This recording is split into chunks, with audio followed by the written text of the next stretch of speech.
Alright guys, I have a battle here for you today against Selbaj10. Another person who wanted onto my Twitch live stream and wanted to match, and yeah, let's go ahead and get into it, and yeah, I'm just going to start now. As you can see, I am going with my Mega Deontay lead once again, because I do quite like Mega Deontay, especially in this generation's OU. And yeah, he is going to go ahead and lead with Extra Drill, which is actually the worst thing on his team he probably could have led with, because it's probably Choice Scarf, and I really can't do anything to him. Well, I can Earth Power him if he's not Choice Scarf, I guess. Either way, I'm just going to protect and Mega Evolve, because that's what I do, and there, I am now Mega.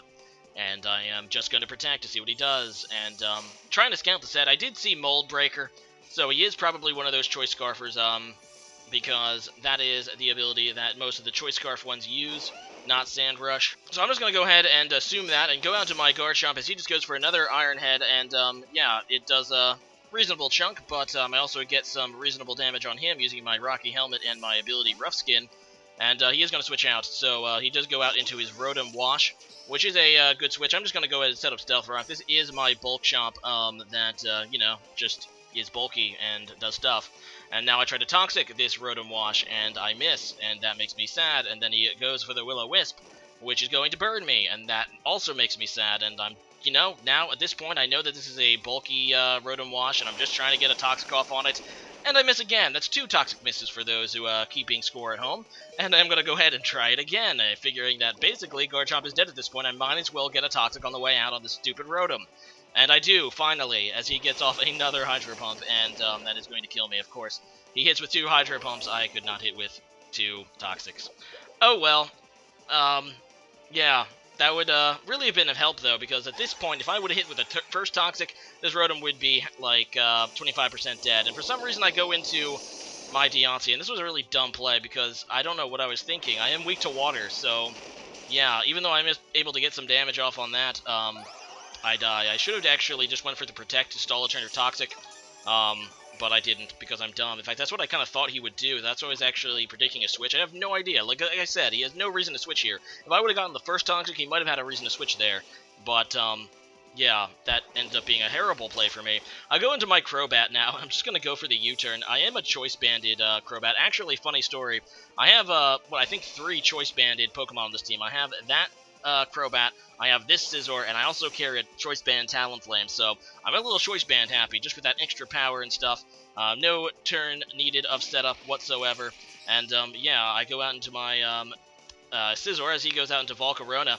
I decide to switch out. He's probably just going to set up with his Quiver Dance, and I just can't afford to let this thing get off a sweep, so I go into my Talonflame knowing that with Gale Wings, I will be able to outspeed due to my priority Brave Bird, as he just gets off the Quiver Dance, and I am just going to go for that. He ends up staying in, which not really sure why he did that, considering Brave Bird is an obvious choice, and it does kill his Volcarona, so that's pretty awesome for me.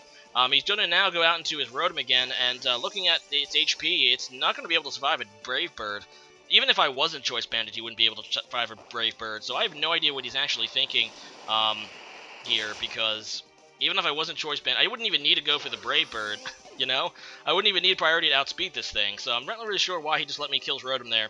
Ends up being a poor play for him, as he goes now out into his Tyranitar, which is a good play, because obviously Tyranitar does resist my Brave Bird, and I am locked into it, so it's not like I can switch moves. I am going to now switch out, though, into Scizor, thinking this is a Mega Tyranitar, and he might try to set up a Dragon Dance, which really would hurt, and he is indeed Mega, so he's going to Mega Evolve, and I do predict correctly. Thank God he didn't go for, like, a Stone Edge or something, because that would have really hurt Scizor. But he does go for the Dragon Dance, which is super awesome, and I do get my switch into my Choice Band Scizor. I'm going to hope that I can one-hit KO this thing with my Bullet Punch, Choice Band Bullet Punch here, and I don't quite do it, which really, really, really hurts, and he misses Fire Fang. So that's a little bit of revenge for that earlier double miss with Toxic, because he misses Fire Fang, allows me to finish it off with Scizor, allows me to keep Scizor. It wouldn't have really mattered anyway. I would have been able to revenge kill it with Talonflame at that point, but still, being able to keep Scizor here was definitely key. I'm just going to go for another Bullet Punch here against the Extra Drill, and yeah, he ends up just going for the Earthquake against me, which is a good move to lock himself into. It doesn't quite kill my Scizor, though, and I am going to switch out, knowing that he's probably locked into Earthquake, and I go into Crobat because I'm immune, and yeah, I just go for the Earthquake again, and he's going to have to switch. He can't really stay in because he can't do anything to me, so he does switch, and he goes out into his Weavile, which I don't think a Weavile can take a Choice Band Brave Bird, guys. And I guess he was hoping that he would be able to live whatever I did and get off an Ice Shard or something. Or actually, I think he can... No, he can't straight up outspeed Crobat, but he might have been able to Ice Shard me or something. Does this thing get Ice Shard? I have no idea. Either way, it's dead now, so the Weavile goes down, and that's pretty awesome for me. And in comes the Excadrill again, trying to switch up his moves, but at this point, looking at his HP, I'm not really sure if he can take a Brave Bird, although I guess he would outspeed me because of the Scarf. And yeah, he does outspeed me. He gets off a Rock Slide, but being that it is actually he crits me.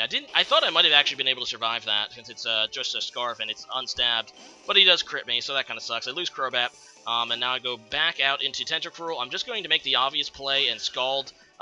Because I know that the only Pokemon he has left is Superior. I know he could come in to resist it, but I do also have Sludge Bomb on this, and I know that he's not going to be able to 1-hit KO me with Leaf Storm anyway, due to my good bulk, so that's how I feel. I just go for that Scald, and he does end up going to Superior. I'm just going to now go for the Sludge Bomb. I actually could just win with Talonflame at this point. I could just go into I could have just went into Talonflame instead of Tentacruel and just Brave Birded his last two Pokemon for the kill, but decided to let Tentacruel do some things, and I end up going for a Sludge Bomb. He ends up missing his Leaf Storm, which I don't think would have killed anyway, so not really that bad, I guess. And yeah, now he does go for the Leaf Storm. As you can see, it doesn't even do half, although he does get his special attack boost as I get off another Scald just to finish it. And his last Pokemon is, of course, Excadrill, and I'm just going to let him do whatever he wants to do, just in case. I mean, the worst case scenario, actually, at this point, would be for me to switch into Talonflame, and he predict that, and go for the Rock Slide and kill me, so I'm just going to let, whatever he wants to do, I'm just going to stay in with Tentacruel and go for a Scald. He ends up just going for the Earthquake to kill me, and yeah, now I am going to go into my Brave Bird Talonflame just to finish it off, because it's not like he can attack me anyway, because he only has Earthquake, and yeah, Brave Bird would probably definitely kill him at this point anyway. But that has been a fun little match there, Selbaj10. We're definitely going to have to battle again sometime if you wander onto my Twitch stream. And yeah, that's pretty much it. So thanks for watching, and let's go into today's question of the day. So, all intents and purposes, the new region in the Gen 7 game, Pokemon Sun and Moon, appears to be based off Hawaii. Some other people are saying Indonesia, maybe, but it's definitely like an Icelandic setting, which is pretty interesting. I mean, obviously we had Hoenn, which is a little bit like that, but it's definitely going to be a little bit different this time. Makes for a pretty interesting setting, although there might be too much water. Who knows? But today's question today is this. What real-life location do you think would make an excellent place to base a Pokemon game around? Personally, for me, I'm thinking like Las Vegas. That would be, although I guess that would probably not fly by Game Freak with all the gambling and stuff, considering they took out the game quarter. But I just think that would be a really cool setting. Another cool setting would be Orlando, Florida, with all the theme parks. That would be pretty neat. But yeah, leave a comment about that. What real life location do you think would make an excellent place for a Pokemon game? Obviously, to be based off of is obviously not the actual region, but something to inspire a region. And anyway, leave a comment about that, and I hope to see you guys again next time. Thanks for watching. Next time, later.